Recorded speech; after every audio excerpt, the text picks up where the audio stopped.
मुंबईमधील कबूतरखान्यांवरून सुरू झालेला वाद चिघळण्याची शक्यता आहे।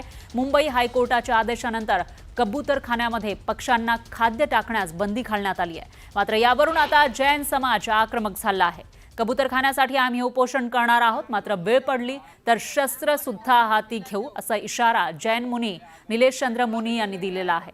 त्यांच्या या वक्तव्यावरून आता वाद उफाळून येण्याची शक्यता आहे। तर दुसरीकडे अजूनही कबुतरांना खाद्य टाकण्याचे प्रकार सुरूच आहे आणि गिरगाव चौपाटीवर मध्यरात्रीच्या सुमारास कबुतरांना खाद्य टाकणाऱ्यांवर दंडात्मक कारवाई करण्यात आली आहे। आतापर्यंत 8,000चा दंड कबुतरांना खाद्य टाकणाऱ्यांकडून वसूल करण्यात आलाय। तर दादरमध्ये कबूतरखाना ट्रस्टकडून बॅनर लावत कबुतरांना खाद्य टाकू नये असं आवाहन करण्यात आलंय।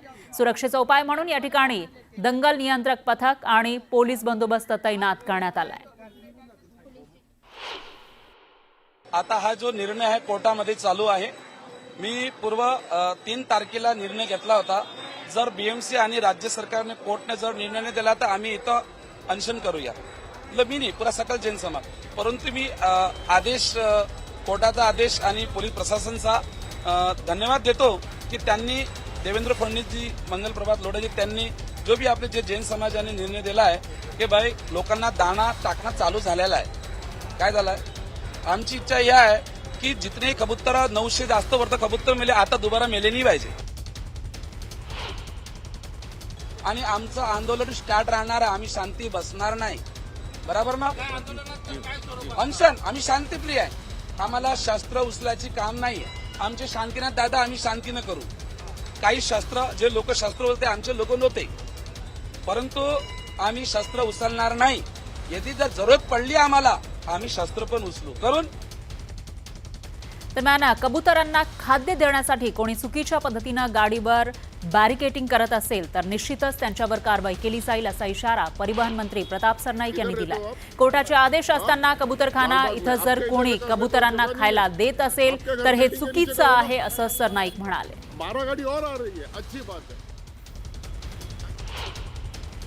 कायदे अंग त्यांनी केलेल्या कायद्याच्या विरोधामध्ये पोलिसांची कारवाई करतायत, परंतु आरटीओ डिपार्टमेंटच्या माध्यमातून सुद्धा त्यांचा परवाना कसा रद्द करण्यात येईल, कारण अशा प्रकारची कुठली परमिशन आरटीओ डिपार्टमेंटच्या माध्यमातून कोणालाही दिली जात नाही।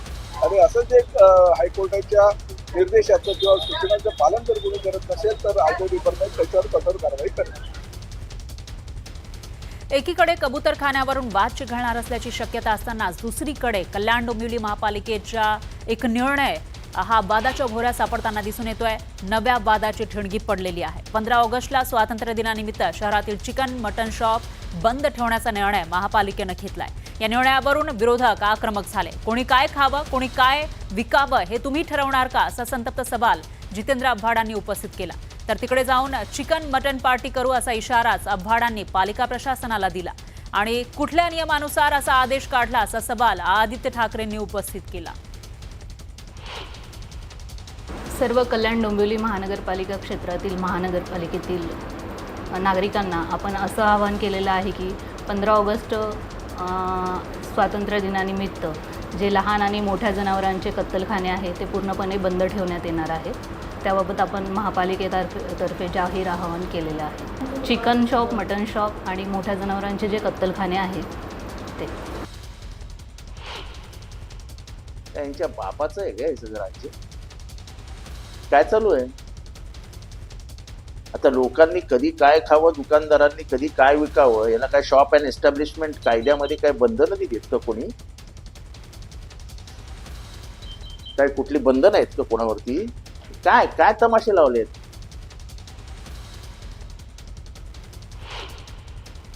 आम्ही काय खावं कुठल्या दुकानात, आणि ते पण स्वातंत्र्याच्या दिवशी, ज्या दिवशी देशाला स्वातंत्र्य मिळालं त्या दिवशीच तुम्ही आमचं स्वातंत्र्य हिरावून घेणार? काय तमाशा लावलाय? मी अजून बोललो नाही कल्याण डोंबिवलीमध्ये, पण मी 100% सांगतो की कल्याण डोंबिवली मधला बहुजन समाज याला विरोध करणार। मी तर विचार करतो एखादी पार्टी बिल्टी ठेवूया कुठेतरी, कोंबडी मटन चिकन सगळ्याची पार्टी। हे आयुक्त कोण आहेत आम्हाला सांगायला आम्ही नॉनव्हेज खाऊ शकतो की नाही खाऊ शकत? मुख्य गोष्ट म्हणजे देशात आज हेच चाललंय। एका बाजूला आपण पाहतोय तिथून राष्ट्रपती ट्रम्प हे वेळोवेळी टॅरिफ वाढवत चाललेले आहेत, दुसऱ्या बाजूला आपण पाहतोय ब्रिज कोलॅप्स होत आहेत, रस्त्यानं खड्डे पडलेले आहेत। पलावासारखा रस्ता एवढा खराब झालेला आहे, रस्त्यांची परिस्थिती बिकट असताना हे जे कोणी आयुक्त आहेत त्यांना तर सस्पेंड केलं पाहिजे की लोकांना काय खायचं आणि काय नाही खायचं सांगण्यासाठी आणि नॉनव्हेज बंद करण्यासाठी. का त्यांनी आदेश काढला, कुठल्या आदेशाने काढला, कुठल्या अधिकारात काढला, कल्याण डोंबिवली कमिशनरनी असा आदेश शेवटी कुठल्या कोड असतं, शेवटी महानगरपालिका चालवताना नियम कायदे बघतो आपण, कुठल्या नियमांनी काढला, कोणी त्यांना निवेदन दिलं असं करायला, हे वगैरे चेक करावं लागेल. कल्याण डोंबिवली काय झालं एकदा मला चेक करावं लागेल. यानंतर बातमी आहे शरद पवारांनी केलेला गौप्यस्फोट आणि त्यानंतर तापलेल्या राजकारणासंदर्भातली. एकीकडे राहुल गांधींनी मतचोरीचे आरोप करून टीकेची राळ उठवली आहे, तर दुसरीकडे विधानसभा निवडणुकीपूर्वी 2 जण आपल्याला भेटायला आले होते. त्यांनी 160 जागांवर आपले उमेदवार विजयी करून देण्याचा दावा केल्याचा गौप्यस्फोट शरद पवारांनी केला. यावरून आता राजकारण चांगलंच तापलंय. शरद पवारांनी हा दावा केला असताना संजय राऊतांनीही या विषयामध्ये उडी घेतली आहे. निवडणुकीपूर्वी काही जण उद्धव ठाकरेंनाही भेटायला आले होते. अडचणीत असलेल्या 60 ते 65 जागा ईव्हीएमच्या माध्यमातून विजयी करून देऊ असा दावा केल्याचं राऊतांनी सांगितलं.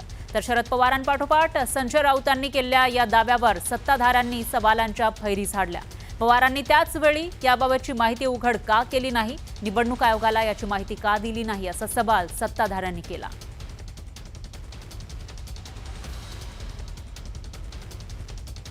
तर सर्वात आधी पाहूया शरद पवारांनी नेमकं काय भाष्य केलं होतं ते.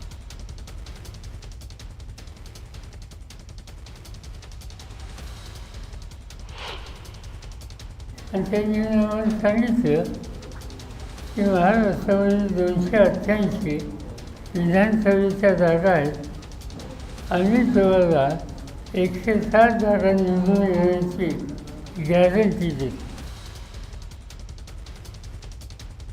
तर पवारांच्या या विधानानंतर संजय राऊतांनी मोठा दावा केला. काही जण निवडणुकीपूर्वी उद्धव ठाकरेंनाही भेटण्यासाठी आले होते असं राऊत म्हणाले. यापैकी काही लोक आम्हाला म्हणजे माननीय उद्धव ठाकरे यांनाही भेटलेले आहेत, आम्हालाही भेटलेले की मग ते लोकसभेलाही भेटले होते, विधानसभेलाही भेटले होते. आम्ही त्यांना सांगितलं की आमचा लोकशाहीवरती विश्वास. उद्धवजी त्यांना म्हणाले, मी तेव्हा उपस्थित होतो, तेव्हा त्या लोकांचं असं म्हणणं होतं की तुम्ही आम्हाला 60 ते 65 जागा ज्या अडचणीतल्या आहेत त्या सांगा, आम्हाला सांगा, त्या आम्ही तुम्हाला विजयी करून देतो ईव्हीएमच्या माध्यमातून. आम्ही म्हटलं तशी आम्हाला आवश्यकता वाटत नाही. तर या सलीम जावेदच्या स्टोऱ्या बंद करा असं म्हणत फडणवीसांनी पवार आणि राऊतांवर पलटवार केला. सलीम जावेदच्या स्टोरी चाललेल्या आहेत. अचानक या गोष्टी आठवण येत आहेत. माझा सवाल आहे, तुम्ही सगळे रिस्पॉन्सिबल अशा प्रकारचे नागरिक आहात. अशा प्रकारे जर तुमच्याकडे कोणी आलं, पोलीस कंप्लेंट का नाही केली? तुम्ही निवडणूक आयोगाला कंप्लेंट का नाही केली? तुम्ही व्हेरिफिकेशन का नाही केलं? की तुम्ही त्यांचा यूज करून बघितला, प्रयत्न करून बघितला का? आता सांगताय. त्यामुळे मला असं वाटतं सलीम जावेदच्या स्टोरीज बंद केल्या पाहिजे. तर अशा ऑफर येतात म्हणजे काहीतरी गडबड असेल असा संशय आदित्य ठाकरेंनी व्यक्त केला. तर खासदार बोंडेंनी मात्र यावरून जोरदार पलटवार केला. पाहूया.